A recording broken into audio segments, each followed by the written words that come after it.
नमो तस्स भगवतो अरहतो सम्मा संबुद्धस्स। बुद्ध और उनका धम्म बाबा साहेब डॉक्टर अम्बेडकर द्वारा रचित कालजयी पुस्तकों के इस रचना संसार में आपका स्वागत है। आप जानते हैं कि इस समय हम लोग बाबा साहेब डॉक्टर अम्बेडकर द्वारा मूल रूप से अंग्रेजी में रचित ग्रंथ द बुद्ध एंड हिज धम्मा, इसका ये हिंदी अनुवाद आप तक पहुंचा रहे हैं। और ये जो हिंदी अनुवाद है, ये हिंदी अनुवाद डॉक्टर भदंत आनंद कौशल्यायन जी का है। तो आइए इस कड़ी में आगे बढ़ते हैं। हाँ, हमेशा की तरह आपको याद भी दिला देते हैं कि ये बुद्ध और उनका धम्म के सप्तम कांड का तीसरा भाग है और इस तीसरे भाग का चौथा अध्याय। इसका शीर्षक बाबा साहेब लिखते हैं आनंद का शोक। हमने पिछली कड़ी में देखा तथागत महापरिनिर्वाण को प्राप्त हो चुके हैं, अब आनंद शोक में डूब गए।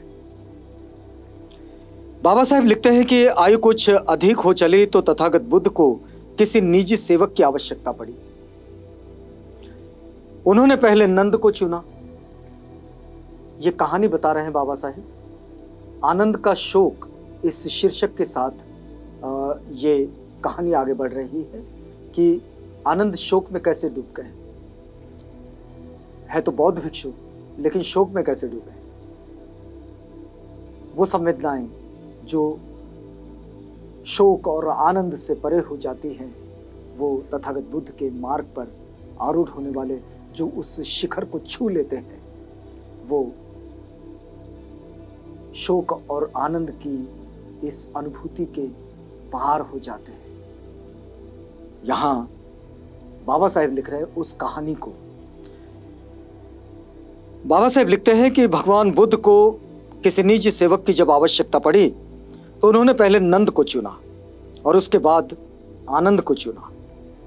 नंद उनके वो भाई थे जो उनकी मां महाप्रजापति महामाया नहीं, जिन्होंने जन्म दिया वो नहीं, जिन्होंने उन्हें बढ़ाया, जिन्होंने अपनी ममता का आंचल दिया, वो उनका बेटा नंद। तो पहले नंद को चुना और उसके बाद आनंद को चुना। आनंद तथागत के अंतिम समय तक तथागत की सेवा में रहे। अंतिम समय तक हमने देखे पिछली कड़ियों में कि जहां तथागत महापरिनिर्वाण को प्राप्त हो रहे, अंतिम शब्द भी, अंतिम वाक्य भी, अंतिम बात भी आनंद से कर रहे हैं। आनंद केवल सेवक नहीं थे, बल्कि उनके दिन रात के प्रियतम साथी भी थे। बाबा साहेब लिखते हैं कि आनंद केवल तथागत के सेवक नहीं थे कि उनकी सेवा करने के लिए वे थे, नहीं, वे उनके प्रियतम साथी भी थे, प्रिय साथी।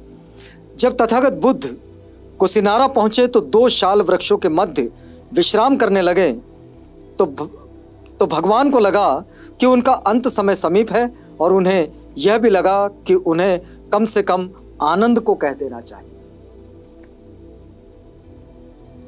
उनको जब यह लगा कि बस अब अंतिम समय है, तो उन्होंने, जैसे उन्हें इस बात की अनुभूति होती है, तो वे ये भी सोचते हैं कि ये बात आनंद को कह देनी चाहिए।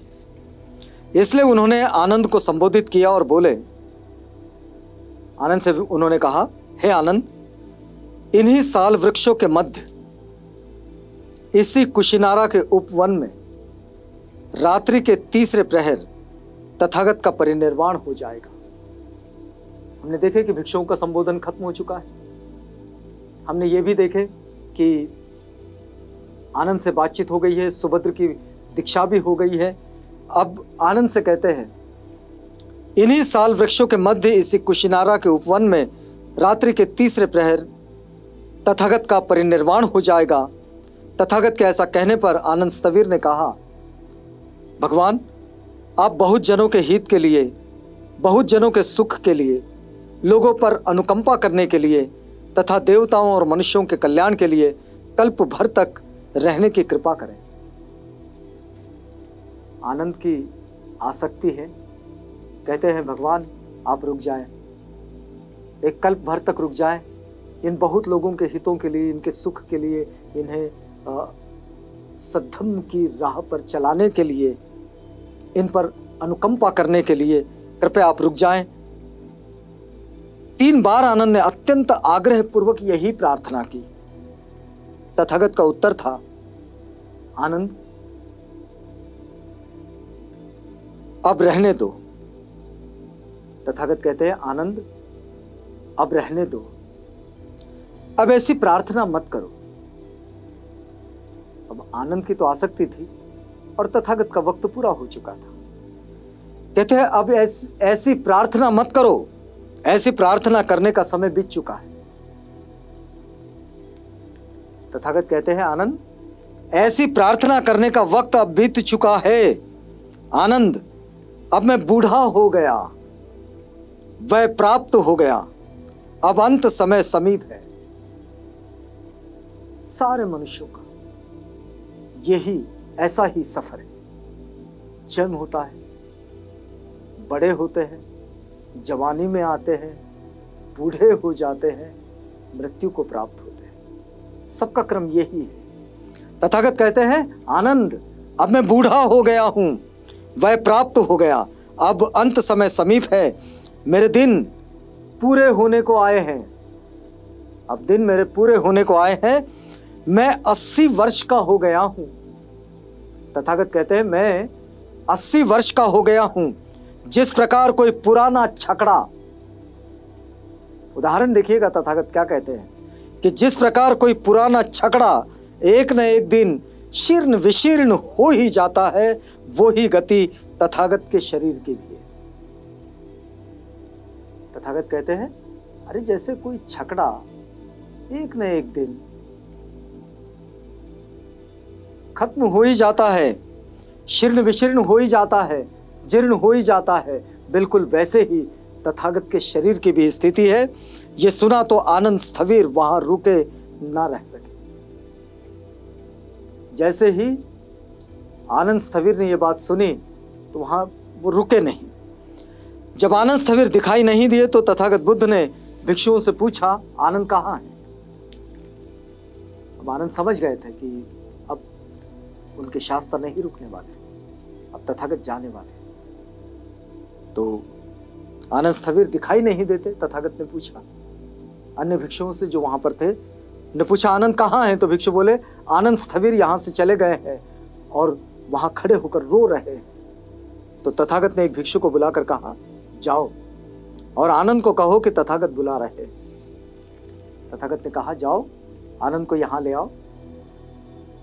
तथागत को पता चला कि भाई वो थोड़ा बाजू होकर रो रहे हैं। तो बहुत अच्छा कहकर भिक्षु गया आनंद के पास। आनंद वापस आए तो आकर तथागत के समीप बैठ गए। आनंद वापस आए और तथागत के समीप बैठ गए। आनंद रो मत, तथागत कहते हैं, देखिएगा, आनंद रो मत। क्या मैंने अनेक बार पहले ही ये नहीं कहा कि ये चीजों का स्वभाव ही है कि हमको अपने सभी प्रियजनों से पृथक होना ही पड़ता है, विदा लेनी ही पड़ती है, संबंध तोड़ना ही पड़ता है। तथागत कहते हैं, आनंद क्या मैंने ये अब से पहले कई बार नहीं कहा कि हम जो यहां है, इन चीजों का ये स्वभाव ही है, इन चीजों की ये प्रकृति है, इन चीजों का ये नेचर है। क्या नेचर है?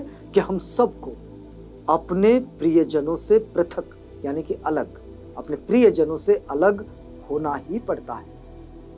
हमें उनसे विदा लेनी ही पड़ती है, उनसे संबंध तोड़ना ही पड़ता है। प्रकृति का ये ही सत्य है और ये स्वभाव है प्रत्येक चीज का। यहां जो जो उत्पन्न होता है वो नष्ट होता है। तो जो उत्पन्न हुआ उसका जिन जिन चीजों से लगाव है, उसके नष्ट होने पर उन चीजों से लगाव भी तो टूटेगा, खत्म होगा। तो ये बात तथागत रोते हुए आनंद से कह रहे हैं। फिर कहते हैं, आनंद इतने दीर्घ काल तक तुम अपने मैत्रीपूर्ण वचनों और अपने मैत्रीपूर्ण व्यवहार के कारण मेरे बहुत समीप रहे। तथागत कहते हैं इतने दिनों से ये जो तुम्हारा मैत्रीपूर्ण व्यवहार है, इसके कारण तुम मेरे दिल के समीप रहे हो, मेरे बहुत समीप आए तुम। आनंद, तुम बड़े कुशल रहे हो, तुम्हें बड़ी कुशलता है, बड़ी क्वालिटीज है। आनंद, प्रयास करो कि तुम भी आश्रमों से पूर्ण मोक्ष प्राप्त करोगे। तथागत कहते हैं आनंद, प्रयास करो, तुम भी अपने इन आश्रमों से, जैसे कि तुम्हारे शास्त्रा जा रहे हैं तो तुम रो रहे हो, ये जो तुम्हारे आश्रम है, ये जो तुम्हारी आसक्ति है, इस आसक्ति से तुम भी मुक्त हो जाओगे। प्रयास कर लो। तब आनंद के ही बारे में बोलते हुए तथागत ने भिक्षुओं से कहा, भिक्षुओं, आनंद बुद्धिमान है। भिक्षुओं, आनंद वो जानता है कि तथागत से भेंट करने का ठीक समय कौन सा है। तथागत कहते हैं आनंद ये वो है जो ये जानता है कि तथागत से भेंट करने का ठीक समय कौन सा है, भिक्षु भिक्षुणियों के लिए ठीक समय कौन सा है, उपासक उपासिकाओं के लिए ठीक समय कौन सा है, राजा अथवा राजा के मंत्रियों के लिए ठीक समय कौन सा है कि जिस समय पर तथागत से मिलना जाए, मिलने के लिए किसी को बुलाया जाए या मिलने की किसी को अनुमति दी जाए, तथा दूसरे आचार्य शिष्यों के लिए कौन सा समय है, राजा के लिए कौन सा समय, आचार्य शिष्यों के लिए कौन सा समय, उपासक उपासिकाओं के लिए कौन सा समय, भिक्षु भिक्षुणियों के लिए कौन सा समय, ये वो जानता है कि तथागत से भेंट करने का समय, सही समय कौन सा है। भिक्षुओं, आनंद की ये 4 विशेषताएं हैं। तथागत कहते हैं भिक्षुओं, आनंद की ये 4 विशेषताएं हैं। और 4 विशेषताएं कौन सी हैं? तो ये 4 विशेषताएं तथागत बताते हैं कि सभी आनंद से मिलकर प्रसन्न होते हैं। आनंद की ये विशेषता है कि जो कोई आनंद से मिले वो प्रसन्न हो जाता है। एक दूसरी, तीसरी और चौथी, ऐसी 4 विशेषताएं तथागत बताते हैं। आनंद की इन विशेषताओं से जोड़ेंगे और तथागत के मुख से आ रही आनंद की इस प्रशंसा से भी हम जुड़ेंगे। लेकिन इसके लिए आपको थोड़ा सा इंतजार करना पड़ेगा, क्योंकि ये वक्त पूरा होता है तो आप अगली कड़ी में आप हमसे जुड़ें। तब तक के लिए हमें इजाजत दीजिए। वादा करते हैं अगली कड़ी में आपसे पुनः भेंट होगी।